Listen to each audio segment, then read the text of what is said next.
Hola, ¿qué tal? Buenos días, chicos y chicas. Bienvenidos a la tercera clase de procesos psicológicos básicos 1. Hoy vamos a arrancar con lo que es la unidad número 2, que es el primer proceso psicológico. Nos estaremos discutido un poco lo que es un modelo, cuáles son los modelos de la mente, principalmente el modelo modular de Fodor, todas las implicaciones, los métodos que tenemos desde la psicología cognitiva para justamente estudiar la mente, las diferencias entre las neurociencias y la psicología cognitiva y algunas cosillas más.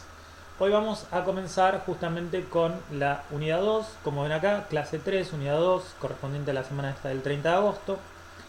Y vamos a trabajar hoy particularmente con el capítulo de Ellis y Hunt, ¿sí? Fundamentos de psicología cognitiva, capítulo 2, que lo pueden ver acá, a ver si lo tengo,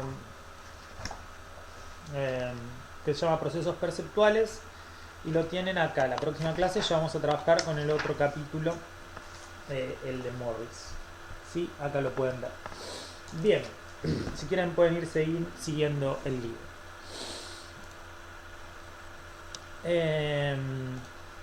Bueno, como les decía, el resumen temático, vamos a ver un poco los antecedentes. Ah, no, esto, perdón, esto es del anterior.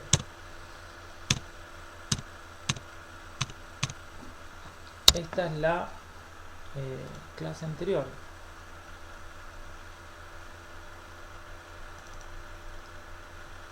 Clase 3, perdón, no clase 2. Error mío. Vamos a esperar que se abra.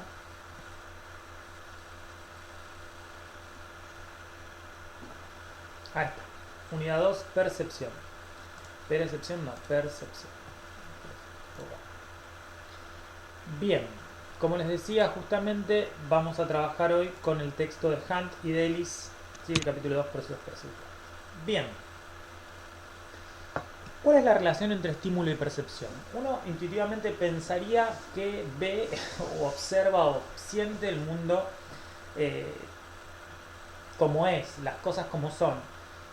Pero en realidad el estímulo físico no es para nada semejante a la experiencia perceptual, ¿sí? Sin embargo, cada experiencia sobre el mundo se inicia cuando la energía física entra en contacto con las células nerviosas que responden específicamente a esa energía. El ejemplo simple que se da siempre es, si yo cierro mis ojos y aprieto mi ojo, yo voy a ver como un halo redondo y anaranjado, amarillo, una luz. No voy a sentir, o sea, sí, lo siento, pero es a través del tacto, pero si yo estimulo vías específicas, por ejemplo visuales, voy a obtener imágenes visuales. Entonces, ¿qué son los receptores? Los fotorreceptores, los receptores somáticos son neuronas cuyas dendritas están especializadas para ser sensibles a un tipo de energía física en particular. Cuando la energía choca con este receptor, genera justamente el comienzo de lo que va a ser la percepción. Pero la percepción es justamente alguna interpretación, digamos, de ese mundo, pero no es ese mundo. Y la energía física que impacta sobre mí no tiene significado, no se extrae significado de la energía física, sino que de alguna manera se suma información a lo que proporciona la estimulación de los receptores para tener una interpretación del mundo, ¿sí? Entonces, los estímulos despiertan la percepción, si se quiere, pero no son la percepción, y justamente los despiertan porque tenemos receptores específicos sensibles a diferentes tipos particulares de energía física, como puede ser la luz, en el caso de la visión, las variaciones en la presión del aire para la audición.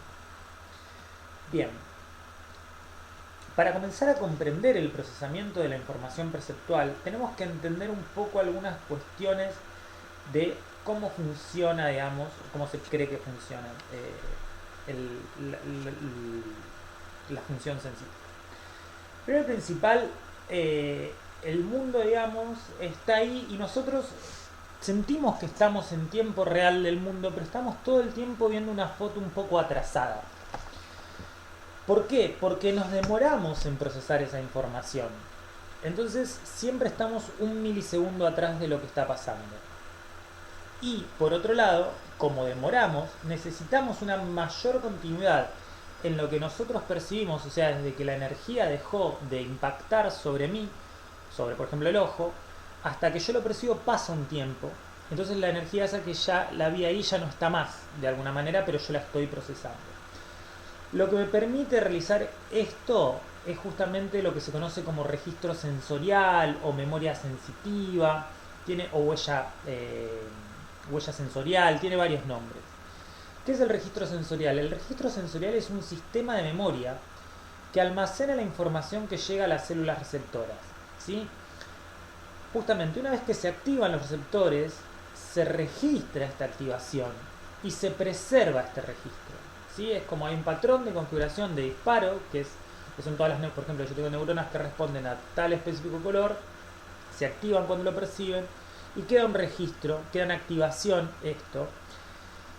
Y esto es una memoria, justamente, y a cada modalidad sensorial le va a corresponder su registro personal propio, o sea, su registro sensorial específico. Justamente, ¿cuál es la función? ¿Por qué existe este registro sensorial? Porque no somos capaces de determinar el significado de un patrón inmediatamente. O sea, primero, justamente, no somos capaces de identificar varios patrones a la vez y procesar esa información de reconocer las diferentes cosas, los objetos, requiere cierto tiempo. Pero nosotros, sin embargo, no vivimos en un mundo desorganizado, donde vemos elementos sueltos y sin sentido. Justamente conservamos esta información para ir interpretando y volver a interpretar lo que está entrando sin perder conexión con lo que venía pasando. Y de esta manera se evita perder la información mientras se procesa lo que acaba de ocurrir, ¿sí? Para que este registro sensorial cumpla esta función, tiene que ser veraz, ¿sí? O sea, tiene que representar realmente la actividad que los receptores mostraron al percibir el estímulo.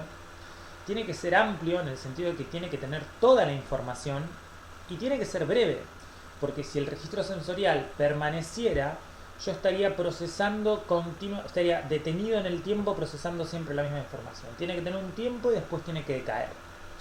Para que sea breve, justamente puede tener un tiempo de deterioro rápido o debe ser obligatoriamente reemplazado por la información entrante. Como por ejemplo cuando yo escribo algo, escribo otra cosa arriba y guardo, ¿sí? Se perdió. El registro temporal, piénsenlo como los archivos temporales de internet. Como los archivos, cuando yo tengo algo abierto, la computadora abre un archivo temporal y antes de que se guarden los cambios, realiza cambios en este archivo sensorial. Para tener una definición podemos decir que la huella sensorial es justamente el patrón de respuesta al estímulo físico por conducto de las células receptoras, ¿sí? Bien, justamente lo que estábamos hablando antes, ¿por qué se necesita un registro sensorial? Porque recibimos continuamente grandes cantidades de información que son de corta duración, ¿sí? Y que son mucha cantidad, o sea, nosotros no vemos todos los detalles que hay alrededor, simplemente percibimos que se la ventana, la puerta, la mesa, y no es que vemos cada uno de los detalles, cada línea, e inclusive hay muchas cosas, los famosos ejemplos de memoria de la vez que tenés que contar los pases. Hay un experimento muy conocido que se le pide a los participantes que cuenten los pases que hace un grupo de gente con una pelota de básquet. Hay 5 tipos pasándose la pelota y en medio del experimento aparece atrás un gorila, un tipo disfrazado de gorila, y hace todos unas muecas y se va. La mitad de las personas no lo ven. Esto está más relacionado con la atención porque no lo ven justamente porque están concentrados contando los pases. Pero también está relacionado con el hecho de que no vemos todo lo que está sucediendo. O sea, es como cuando hacen los dibujitos animados, las caricaturas, y los personajes que se mueven los animan, o sea, hacen muchos dibujos, pero los entornos, el background, siempre usan la misma paleta. Nosotros, una vez que tenemos un background, ni le damos pelota, pero sin embargo sí lo percibimos, aunque no, o sea, sí lo percibimos. Sí ingresan en nuestros sentidos aunque no lo percibamos. Esto tiene que ver con la gran cantidad de información que hay. Justamente esta información se recibe de forma de energía y se dice que esta información, esta energía física, es precategórica. Todavía no está definida respecto de alguna categoría en especial. Y va a tomar un tiempo traducir esto en significado. Por lo tanto, tenemos que guardar esta información mientras procesamos la otra de manera suficientemente verídica. Bien. ¿Qué evidencia existe? O sea, el registro sensorial es algo que tomamos todos, pero ¿cómo justamente sabemos que existe esta cuestión del registro sensorial o qué evidencias tenemos del registro sensorial? Acá vamos a repasar un poquito unos experimentos clásicos que son los experimentos de Sperling. Yo los voy a invitar a... Ahí tienen el link de YouTube en el PowerPoint, pero acá lo vamos a tomarnos 3 minutos para verlo. ¿Sí? Hay 3 tonos: tono alto, tono medio y tono bajo. El tono alto está en la línea de arriba, el tono medio está en la línea del medio y el tono bajo abajo. ¿Sí? Ahora después ustedes tienen el participante, se le pide que se centre la atención en la cruz. Y después se le va a poner rápidamente un conjunto de 9 letras. Y si escucha el tono alto tiene que reproducir las 3 letras de arriba, si escucha el tono del medio las 3 del medio, y si escucha el tono bajo las 3 de abajo. Y se mide el número de errores que comete o el número de letras que puede recuperar. Este es básicamente el experimento de Sperling. ¿Sí? El básico. Hasta ahora estamos entrenando cuál de los 3 tonos escuchamos. Traten de, cuando escuchen el tono, decir qué letras recordaron.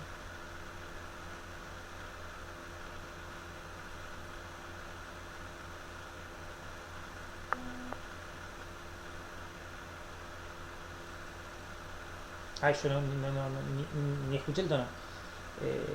Bueno, se me pasó. Y yo no agarré ninguna todavía.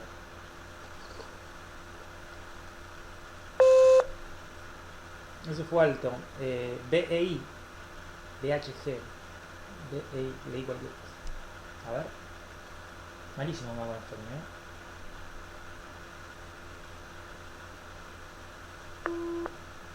¿eh? IJ.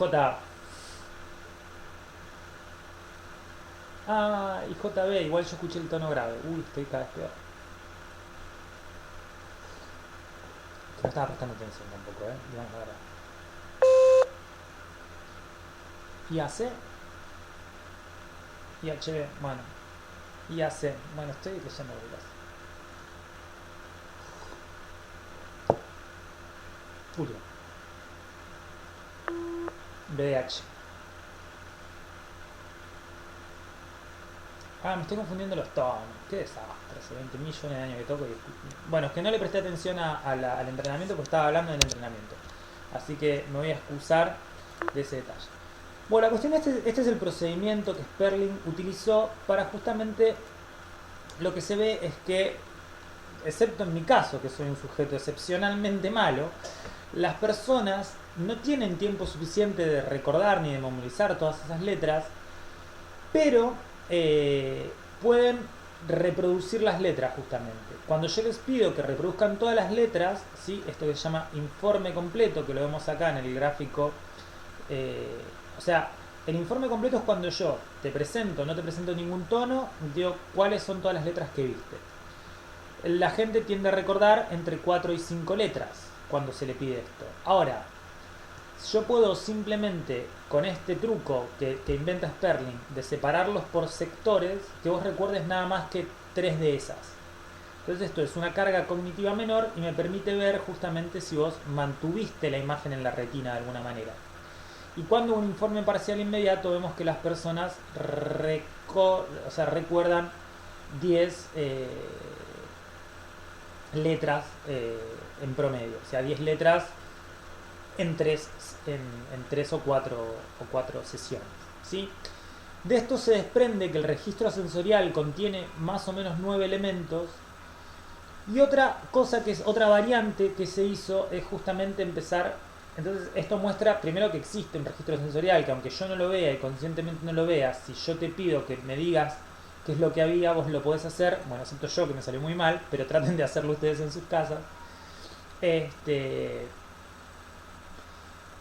Y otra cosa que hicieron es, una vez que ya a la persona se le presentan los estímulos y el tiempo en que tiene que recuperar esa información se va alargando.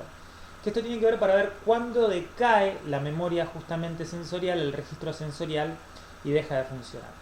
Y se ve que si se van aumentando, como vemos en la escala de las X, ven intervalo de demora en segundos, hasta 300 milisegundos las personas recuerdan de 6 a 9, digamos, unidades de información. Pasado eso, disminuye abruptamente y ya las personas recuerdan lo mismo que con el informe completo. Lo que da a entender o hace suponer que el registro sensorial ya decayó y a partir de los 300 milisegundos ya no funciona. O sea, se crea una postimagen que dura 300 milisegundos y que contiene bastante información, mucha más de la que podemos recabar conscientemente. Esto lo sabemos por la diferencia con el informe completo y porque varía la cantidad de reporte cuando yo aumento el intervalo de demora, ¿sí? Esta técnica básica se utilizó con diferentes variaciones, como el enmascaramiento retrógrado o el aumento de los intervalos que acabamos de decir, que permiten sacar otras conclusiones respecto de cómo se comporta justamente este registro sensorial, ¿sí? Por ejemplo, en el enmascaramiento retrógrado yo te presento la misma imagen y después inmediatamente te presento un círculo, una línea en uno de los lugares donde se te presentó la imagen y después te pregunto que evoques la línea donde estaba la segunda imagen. Esta segunda imagen borró la huella de la primera imagen, que esto es lo que muestra que justamente no solo decae rápido, sino que la nueva información borra la información siguiente, ¿sí? Entonces es importante entender este experimento, que es muy sencillo, pero fíjense todas las conclusiones que sacamos respecto de la huella sensorial. Por otro lado, una de las suposiciones que hablamos es que la huella sensorial es precategórica. ¿Qué significa que sea precategórica? Que no tiene un significado, ¿sí? No se clasifica en función al objeto que representa. Para etiquetar el patrón visual es necesario categorizarlo. Entonces vamos a... Esta pequeña oración es importante, ¿no? La memoria sensorial visual es un sistema de almacenamiento breve que retiene toda la información percibida por los receptores. Esta información se encuentra de manera precategórica, esperando que un procesamiento adicional permita interpretar la información y nos haga cobrar conciencia de ella. La ausencia de procesamiento adicional, en ausencia del procesamiento adicional, se perderá la información. Y la porción seleccionada para el procesamiento adicional es lo que se llegará a conocer del mundo. Sí, esto es importante para entender cuán poco realmente sabemos del mundo, aunque lo estemos viendo enfrente de nuestras narices. Y hay muchísimas limitantes para nuestra percepción. Punto principal, no lo toqué el tema, pero el primer tema que tendríamos que tocar y que lo vamos a hablar más adelante tiene que ver con la limitación que tenemos a la energía física a la que responden nuestros receptores. O sea, nosotros vemos el mundo que vemos los humanos, un mundo a colores. Otros animales no ven colores, pero tampoco escuchamos sonidos de determinadas frecuencias muy agudas o muy graves, ¿sí? Nosotros escuchamos desde, creo que son 20 ciclos, 30 ciclos a 44.000 ciclos, etc. Entonces, pero toda esta limitación también es no solo las limitaciones de los receptores, sino de la cantidad de esa energía que llega a nosotros que podemos procesar. Ahora, cada registro sensorial, como dijimos, va a corresponder a su modalidad específica. Siempre esta postimagen se encuentra teóricamente para todas las modalidades perceptivas, ¿sí? En el oído, en la modalidad del registro auditivo, que es conocido esto como memoria ecoica viene de eco, se comporta de una manera relativamente diferente. Lo que se observa es que hay un mayor recuerdo si yo te presento una lista de palabras, y te pido que me digas qué palabras te dije. Hay una tendencia a recordar más las últimas palabras que se escucharon, ¿sí? Por eso justamente se considera mayor recuerdo de los últimos reactivos. Es el efecto de la modalidad. Se conoce como el efecto de la modalidad auditiva, como el eco. Justamente es el eco. Me quedan sonando las últimas palabras, ¿sí? Para mí el registro sensorial, la mejor forma de entender, por ejemplo, el registro sensorial visual, cuando estás leyendo, das vuelta a la página y todavía tenés en la retina, digamos, lo que leíste, por ejemplo, decís precategoría, y leíste pre y después diste vuelta a la página, lees nada más que categoría, pero vos interpretás precategoría, por ejemplo. Eso pasa, a mí me pasa muchísimo. Y ahí estamos justamente, ahí se ve en funcionamiento esto. O lo mismo cuando estamos escuchando algo que no lo terminaste de escuchar, o sea, escucharon ¿qué dije? Y vos lo escuchaste pero no lo procesaste y decís tac, tac, tac, y como que podés hacer un pequeño rebobinado y recordar ¿no? Y procesar aquello que se dijo. Eso es justamente el efecto de la modalidad. Este efecto de la modalidad se comprueba en parte por el otro efecto que se conoce como efecto sufijo. Si yo te digo que vos recuerdes, ¿sí?, un grupo de palabras, pero te digo, recordá las siguientes palabras, y después te digo dos palabras más que pero no te pido que las recuerdes, ¿sí? En esta condición el sufijo interfiere con la memoria ecoica. Yo recuerdo el sufijo que no era necesario evocar y empeora mi desempeño, como se ve en la gráfica. Fíjense que la gráfica está al revés, los datos muestran los errores, el número de errores, no el número de aciertos. O sea, yo te pregunto las palabras, que me digas todas las palabras, y vemos que las personas que se sometieron a la condición de sufijo cometen más errores, recuerdan menos palabras que aquellas justamente que no se sometieron no fueron sometidas al sufijo. Y fíjense, esto es la posición en la serie, las personas recuerdan mucho mejor las últimas 4 palabras, ¿no?, que todas las anteriores. Pero cuando le agrego el sufijo, las últimas 2 o 3 palabras decaen, que son justamente el sufijo que me queda sonando en la memoria. Bien, hasta ahora estamos hablando de la huella sensorial, que es algo muy básico. Pero la huella sensorial es la fuente de la que bebe la percepción. Yo no percibo, en última instancia, el mundo. La percepción empieza con los rayos o los estímulos energéticos que llegan a mí, a mi cuerpo, pero mi percepción va a basarse a beber de la huella sensorial, de esta huella sensorial de la que estamos hablando. Esos patrones de activación van a ser de los que yo beba para ver el mundo. ¿Y qué veo? Justamente lo principal es el reconocimiento de patrones.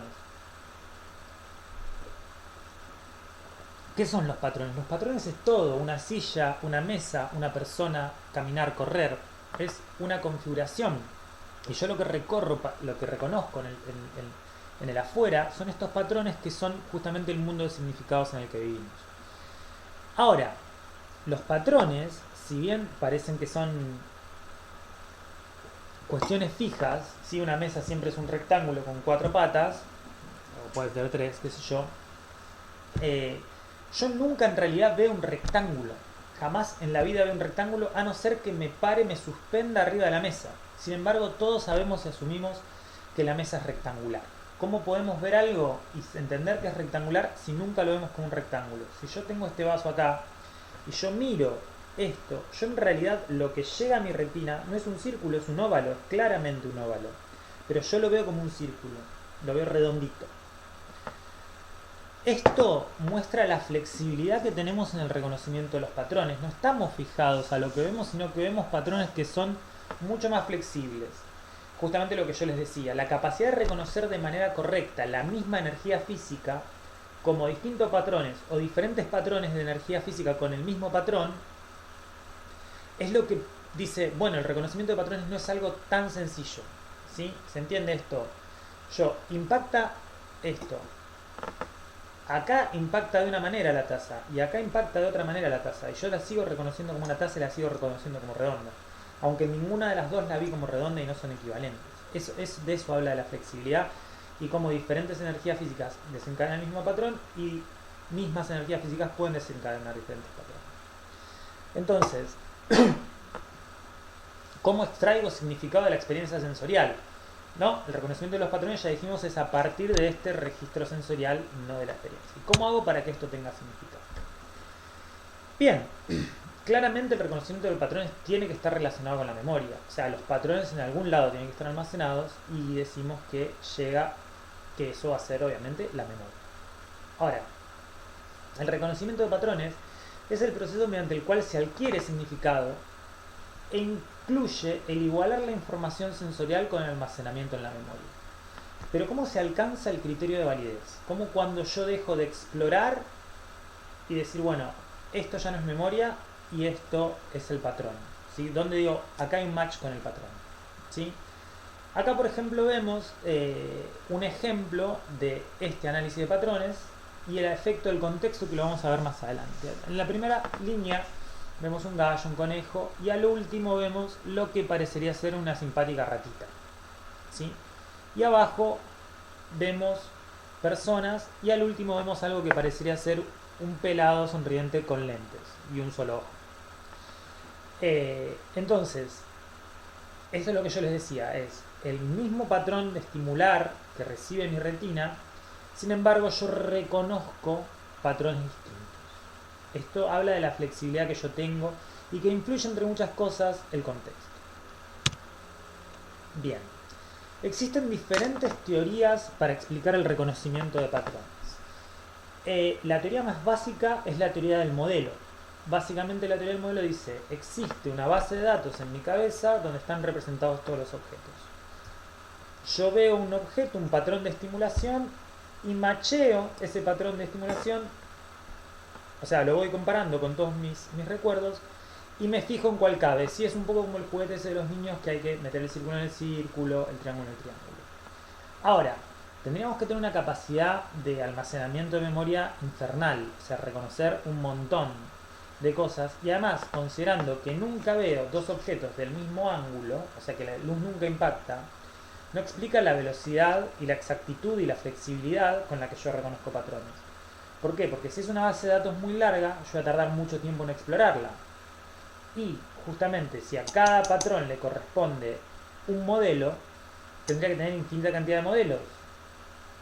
Entonces no podría reconocer la taza si la taza está así, pero sin embargo lo reconozco. Entonces la teoría del modelo, si bien es básica e intuitiva, se queda corta.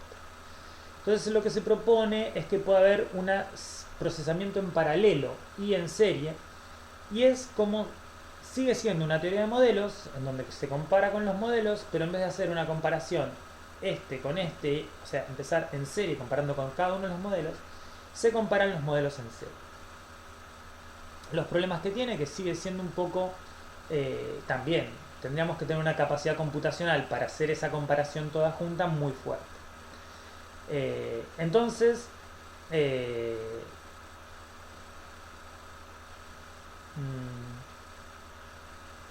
preprocesamiento, ahí no dice reprocesamiento, dice es preprocesamiento. Entonces, una posibilidad es que haya un preprocesamiento. ¿Sí? ¿Qué significa esto? Que ya se elige de los patrones, digamos, algunos patrones están como preseleccionados para que yo los identifique. ¿Sí? De alguna manera limpia el campo perceptual, ¿sí? Para que yo vea solo aquello que es importante para reconocer el patrón.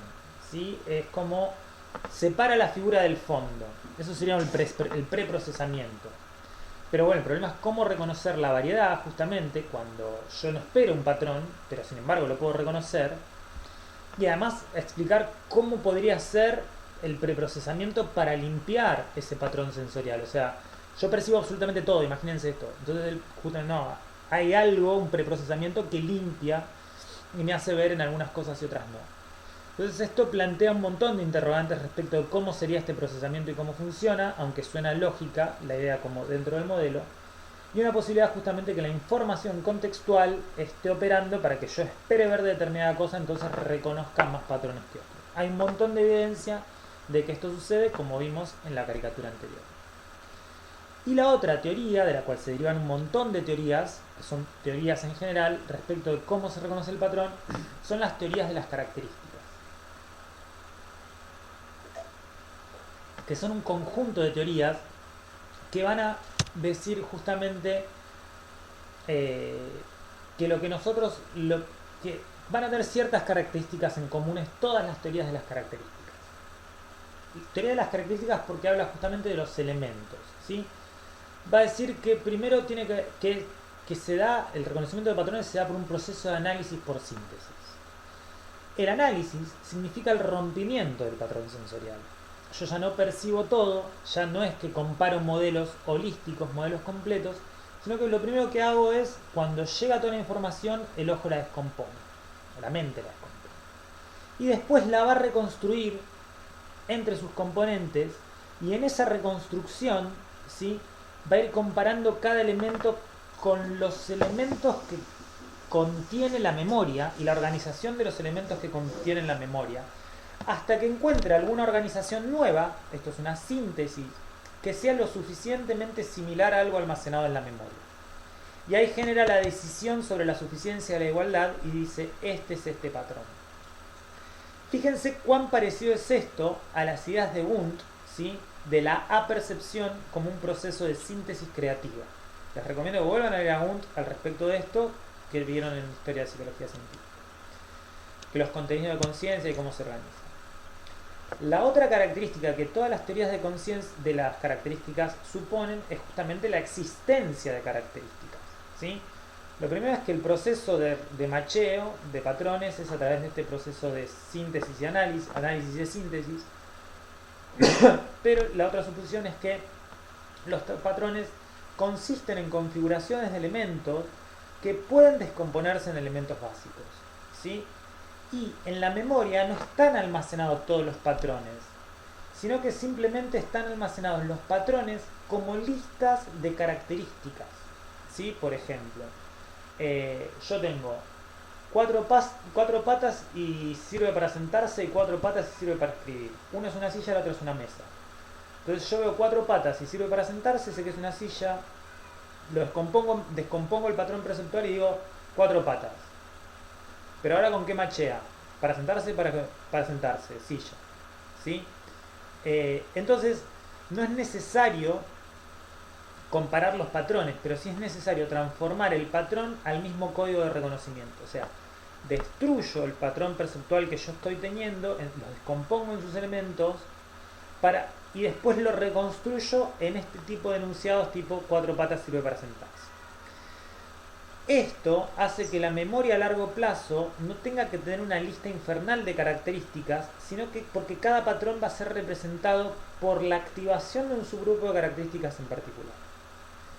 Y vamos a ver que existen evidencias a favor de estas teorías de la característica. Hay varias teorías de la característica, pero todas comparten estos mismos elementos. Y fíjense que las ideas básicas son las mismas que decía Wundt. ¿Cómo se da este proceso de análisis por síntesis? Primero tiene que haber una extracción de la información desde el registro sensorial. Recuerden que la percepción en última instancia no trabaja con los elementos del mundo externo, sino que trabaja con los elementos que quedaron en el registro sensorial. Entonces primero va a haber una extracción de esta información según las características que las compongan, no holística. Después voy a identificar a estas características y las voy a igualar con las características que tengo en la memoria. Y a lo último voy a tomar una decisión respecto de si el patrón almacenado, que va a hacer que el patrón almacenado con mayor número de características similares a las que están activadas es seleccionada. Esto es lo que es el reconocimiento. ¿Sí? Ahí vemos, por ejemplo, si el estímulo es una letra A, va a ser el patrón sensorial. El análisis de características las descompone en 2 líneas oblicuas y una línea horizontal. En mi memoria voy a tener diferentes líneas oblicuas, líneas horizontales, círculos, y se van a activar de alguna manera todas aquellas que tengan los elementos que están en el patronaje. Y después, justamente, aquel que tenga más elementos semejantes va a ser el que va a ser reconocido como A. Lo interesante es que cuando uno lo describe así, parece estar impulsado completamente por los datos. Entonces, data driven se conoce en informática. O sea que la información sensorial deriva de... Claro, parece estar impulsado por los datos, pero no, pero justamente no. Vamos a ver que la derivación sensorial también deriva del contexto. Porque el contexto afecta el reconocimiento al activar la información conceptual, que es lo que se conoce como la presintetización del patrón. O sea, hay patrones que se esperan, digamos, con una frecuencia mayor, y que yo espero un patrón con una frecuencia mayor tiene que ver con la activación que el contexto genera de determinados grupos neuronales.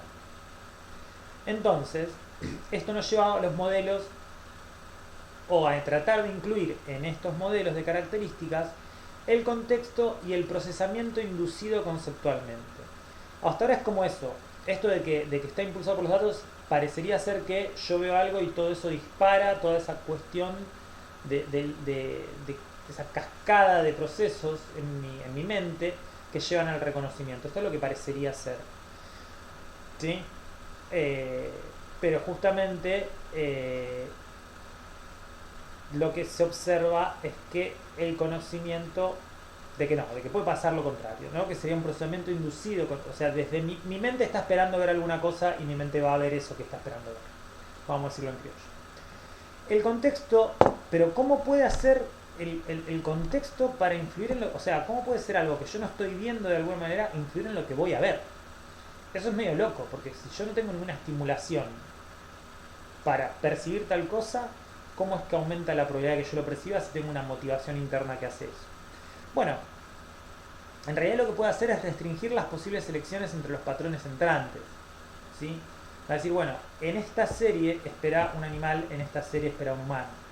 Entonces yo percibo lo mismo, pero tengo una esperanza de que algo, una de las dos cosas, la probabilidad de que una de las dos cosas suceda es diferente. Y establece justamente expectativas que van a actuar como referencia, es decir, en última instancia, si yo tengo un patrón esperado y un quiebre en el patrón esperado, el procesamiento es menor a tener que ver contra todos los patrones posibles. ¿Se entiende? Si yo estoy jugando al rugby y veo una pelota, yo espero que la pelota sea ovalada. Si yo veo una pelota redonda en una cancha de rugby, voy a decir, wow, esto es medio raro, pero lo voy a reconocer más rápidamente que si veo, no sé, algo que estoy esperando. Bien, el reconocimiento de patrones inducido conceptualmente justamente hace referencia a la decisión del hace referencia a que la decisión del reconocimiento final se guía más por la memoria a largo plazo que por la información sensorial. O sea, se pueden reconocer patrones sin haber tenido la experiencia sensorial de los mismos. Una variación de esta teoría de las características tiene que ver con la teoría estructural, ¿sí? El problema con la teoría de las características es que no están representadas o no dice cómo se representan las relaciones entre las características o entre los elementos de los objetos a reconocer. O sea, que eso es algo justamente de lo impresionante, que esto esté abajo, que esto esté de costado, hace que esto sea una línea o que sea una curva, pero hay una relación de 90 grados entre una y la otra que se mantiene constante a pesar de que yo lo rote. Entonces yo lo percibo de todas maneras aunque esté rotado, lo percibo de todas maneras igual aunque esté rotado. Entonces, ¿cómo se representan estas relaciones? Bueno, justamente la teoría estructural propuesta por Biederman propone que los objetos se perciben en base a sus partes, pero que las partes van a ser justamente componentes geométricos, que él va a llamar geones, ¿sí? Que es un icono geométrico. Ahí, por ejemplo, geons o geones, a mí me gusta más geones. Ahí, por ejemplo, en la diapo de arriba, en la figura de arriba, vemos diferentes formas como abstractas y donde estas formas las podemos reconocer en objetos. Por ejemplo, el geón número 3 lo podemos ver en las tazas, lo podemos ver en los baldes. Y sin embargo reconocemos la combinación de 3 y 5 como una taza, como un balde, depende de la relación que haya entre ellas dos. Estos geones son las representaciones primarias que tenemos en la memoria a largo plazo y el objeto es guardado justamente como un conjunto de geones y una relación espacial entre ellos.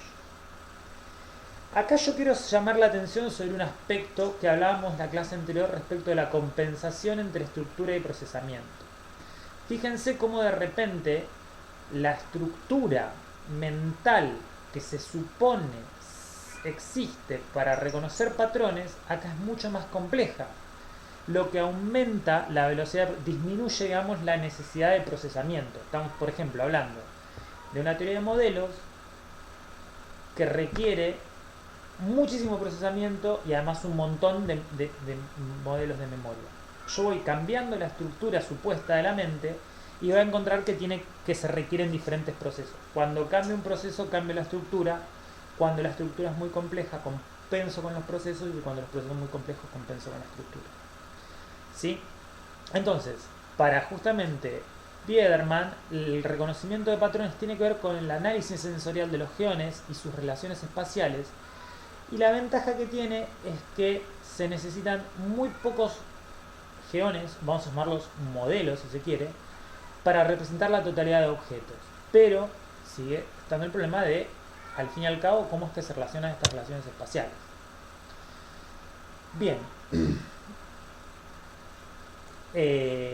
Complejizando estos modelos de características, tenemos los modelos de características que además hablan de un procesamiento distribuido paralelo. O sea que ya no son modelos de características, sino son modelos de procesamiento distribuido paralelo.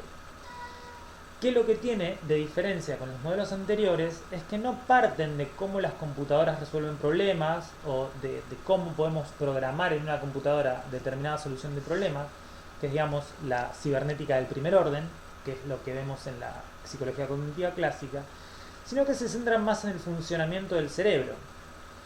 Entonces, en el procesamiento distribuido en paralelo vamos a encontrar dos tipos de procesamiento.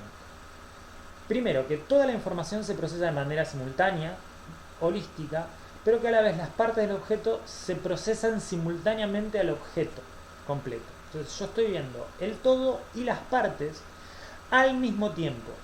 Y a la vez el todo y las partes son interactivos, y cómo percibo el todo y cómo percibo las partes se relacionan entre ellos. Entonces esto justamente es un procesamiento en paralelo. ¿Sí? Ahora, ¿cómo se procesa? ¿Cómo es el análisis? Bueno, comienza justamente con la extracción de las características. Pero con la extracción de las características se activa toda la red, ¿sí?, de esas características y todas las asociaciones de esa característica con las otras. Si yo leo una palabra, se activan cada una de las letras y se activa toda la palabra. ¿Sí? Entonces, cuando yo estoy leyendo una palabra, veo las letras y veo la palabra al mismo tiempo, las dos cosas al mismo tiempo. Y como es una red que se activa de tanto letras como palabras, es que este procesamiento es masivo. Por eso es un procesamiento distribuido paralelo. El conocimiento distribuido es justamente el conocimiento, entonces, ya no va a residir en un representante, como en la teoría de los modelos, sino que el conocimiento reside específicamente en todas las conexiones, no en las unidades. Y esto se parece un poco más a las teorías de la característica. Dice, bueno, cuando se activan todos los nodos similares a las características, me está diciendo que eso es un macheo y eso es un objeto. ¿Sí? Entonces, el conocimiento no está en los nodos, o las neuronas si se quiere, sino que está en cómo se conectan y se distribuyen estos nodos. Por eso es distribuido y por eso es paralelo. Paralelo porque se analiza el parte y todo junto, y distribuido porque no está la información en los nodos sino en la red. ¿Y de dónde se salen estas conexiones? ¿Cómo se forman las redes? ¿Cómo se forman los conceptos, las características, los objetos en última instancia? Bueno, eso es el resultado de la experiencia. Yo justamente voy aprendiendo qué son las cosas y cómo son las cosas a medida que voy aprendiendo. Acá vemos un modelo de distribución distributivo paralelo que vemos que se asemeja mucho a una red conexionista de las que hablábamos al principio. Y en el ejemplo vemos la palabra que todos no se sabe, puede ser war con doble R, o todos podríamos pensar que dice work, ¿sí? Simplemente es la palabra, y que la letra que está tapada es una K. Ahora, justamente esto es posible, lo podemos explicar de muchas maneras, ¿no? Por la expectativa, pero si lo pensamos como una forma distributiva en paralelo, decimos, bueno, en dónde yo tengo estas combinaciones, dónde hay estas combinaciones, en qué otras palabras está esto, y bueno, termino deduciendo la palabra web.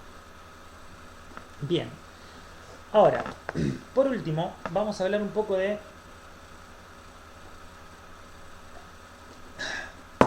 esto. Lo que hablamos son modelos cognitivos, sobre todo algunos más que nada clásicos. Es interesante destacar los experimentos a través de los que se evidencia todo esto, como por ejemplo la huella perceptual. Y ahora vamos a hablar un poco de la neurociencia cognitiva del reconocimiento de patrones. Bien. Nosotros sabemos que cuando llega la imagen a la retina, eso sale a través del nervio óptico. El nervio óptico, vamos a ver, giro, creo que era el supraquiasmático. No, el quiasma óptico. Pasa el quiasma óptico, que es la primera estación de relevo. Y ahí se distribuye y van a las áreas B1 y B2, que es área visual 1 y visual 2, que están en el lóbulo occipital y que son las primeras áreas corticales de la corteza, no subcorticales, justamente, que van a tener células especializadas, neuronas especializadas, algunas de las cuales se activan ante el color, otras ante la forma y otras ante el movimiento. Son células especiales, o sea, neuronas que, unas neuronas cuando vemos el color rojo se activan, otras cuando vemos el color verde, otras cuando vemos un movimiento de izquierda a derecha, otra de derecha a izquierda. ¿Sí? Estas áreas visuales van a tener dos tipos de proyecciones. Unas proyecciones hacia el lóbulo temporal, ¿sí? Una proyección ventral hacia el lóbulo temporal, del occipital al temporal, acá abajo al temporal. Y este área va a estar relacionada con la identificación de objetos. ¿Sí? A su vez va a haber otra conexión del lóbulo occipital al lóbulo parietal, ¿sí? O sea, una va hasta el occipital, unas van para abajo y otras van para arriba, lo vamos a ver acá. Y esta red neuronal es la encargada de localizar objetos y la relación espacial entre los objetos. Y también reconoce movimientos, direcciones, velocidad, rotación, contracción, expansión. Nota las variaciones en el movimiento. ¿De dónde sacamos evidencia para sostener esta idea de que existen dos rutas visuales? Una que vamos a llamar qué y la otra que vamos a llamar dónde. Primero y principal, los datos causales tienen que ver con aquellas personas que sufren daño cerebral. Las agnosias, que lo van a ver en Neuro 3, por lo menos en los programas viejos se veían en Neuro 3, agnosias, es la incapacidad de reconocer objetos. Yo lo veo el objeto, lo puedo utilizar y todo, pero no lo puedo nombrar y reconocer. Eso es una agnosia. Y eso se da justamente con un infarto que es muy común, en donde hay pérdida de materia gris en el lóbulo parietal, occipitotemporal. Perdón, occipitotemporal. Y lo mismo, pero acá está mal. Occipitotemporal es dificultad de identificar objetos, eso está bien, y occipitoparietal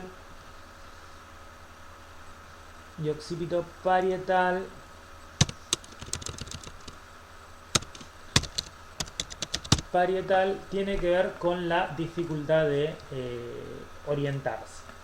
Justamente esto también porque el lóbulo parietal tiene un mapa de mi posición en el espacio, entonces tiene mucho sentido. Y acá también lo que es interesante ver es que vemos justamente esta doble disociación de la que hablamos en la clase anterior. ¿Qué significa esta doble disociación? Que yo acá estoy mostrando que una lesión en tal lado produce un perjuicio en el reconocimiento de objetos, pero no en la orientación. Y la otra produce un perjuicio en la orientación, pero no en el reconocimiento de objetos. Entonces, orientarse y reconocer objetos son dos procesos psicológicos diferentes que existen. Entonces yo digo, bueno, ¿puedo suponer que existen estos dos procesos? Sí, tenemos evidencia neurobiológica que apoya los modelos que sostengan este tipo de procesamiento de información. ¿Se entiende? Esta relación entre neurociencia y psicología cognitiva. Y los otros estudios son estudios por imágenes en que se le pide a una persona que realice una tarea y se ve que cuando tienen que hacer tareas de orientación, por ejemplo, se activa el lóbulo parietal. Entonces, justamente lo que decíamos hoy, a través de los nervios ópticos llegan a la corteza visual primaria las proyecciones.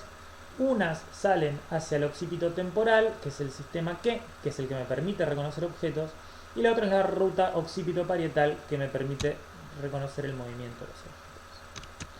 Ahora, volviendo un poco a lo que hablábamos en la otra clase también respecto de la importancia de tener en cuenta el cuerpo y sobre todo la animalidad, digamos el aspecto evolutivo de esto, voy a simplemente leer esta parte, la extraje directamente del libro. Dice, ¿por qué el cerebro desarrolló sistemas separados para la visión de objetos y la visión espacial? ¿Por qué? O sea, entonces lo que se desprende de todo lo que venimos hablando es que tenemos, o sea, se perciben un montón de cosas, se descartan muchísimas cosas a través de muchísimos procesos y después se empiezan a procesar lo poco que vimos de lo que existe y parece que procesamos algunas cosas por un lado y otros por otro. ¿Por qué? Una respuesta posible para esta pregunta tiene que ver con las necesidades de los cálculos de cada función visual, ¿sí? Justamente se separó porque procesar todo junto es muy complejo y complicado. En consecuencia, uno de los principales objetivos de cualquier sistema de reconocimiento de objetos es la constancia del objeto. Esto es la capacidad para identificar un objeto como el mismo sin importar sus cambios de tamaño, orientación, posición en el campo visual. Lo que yo les decía, ¿no? Si yo lo veo así, así, así, lo sigo reconociendo aunque nunca lo vea igual, a no ser que sea una pelota. Una manera de alcanzar este objetivo es tener neuronas que respondan a características relativamente abstractas, mutables ante la visión de un objeto, ¿sí? Por ejemplo, un oso enojado, sin importar las variaciones menores en su distancia, tamaño, orientación y movimiento. O sea, yo veo, si lo tengo lejos al oso, lo veo chiquitito. Sin embargo, lo reconozco como un oso aunque lo tenga acá al lado.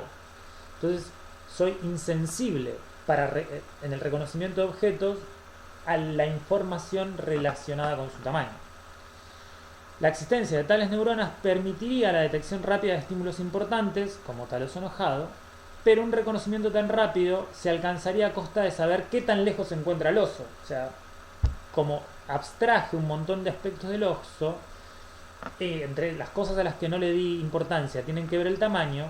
Yo estoy viendo un oso chiquitito, un oso grande, y no es lo mismo, yo estoy viendo un oso y no hay una distancia ahí. ¿Se entiende?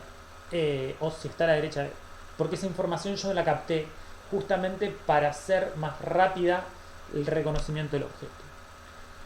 La obtención de tal información dependiente de la vista requerirá la existencia de un sistema separado dedicado específicamente al procesamiento de las relaciones espaciales y del movimiento.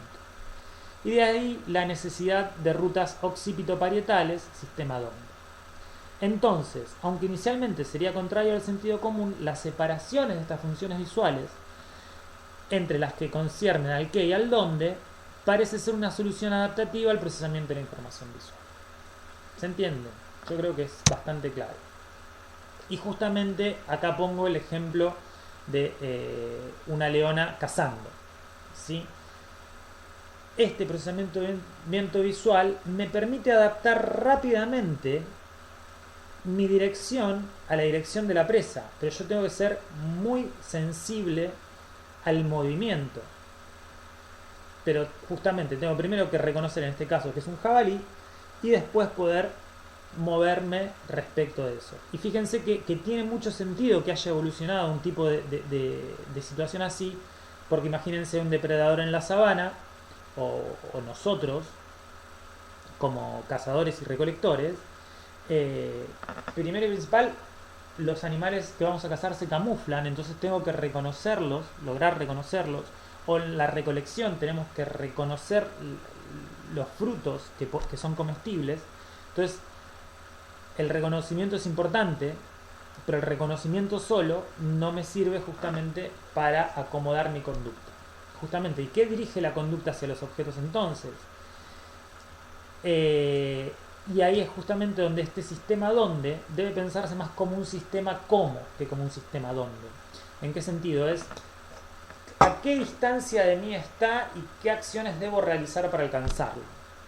¿Sí? Una vez que yo reconozco esos objetos, el flujo justamente occipito-parietal desempeña un papel crucial en la mediación de las acciones guiadas visualmente. ¿Sí? De la misma manera, y no lo dice acá, pero lo vamos a agregar un poco, tiene que ver con el occipito temporal, está muy relacionado con los conceptos, con el lenguaje, con la memoria episódica, con la capacidad de relatar los hechos.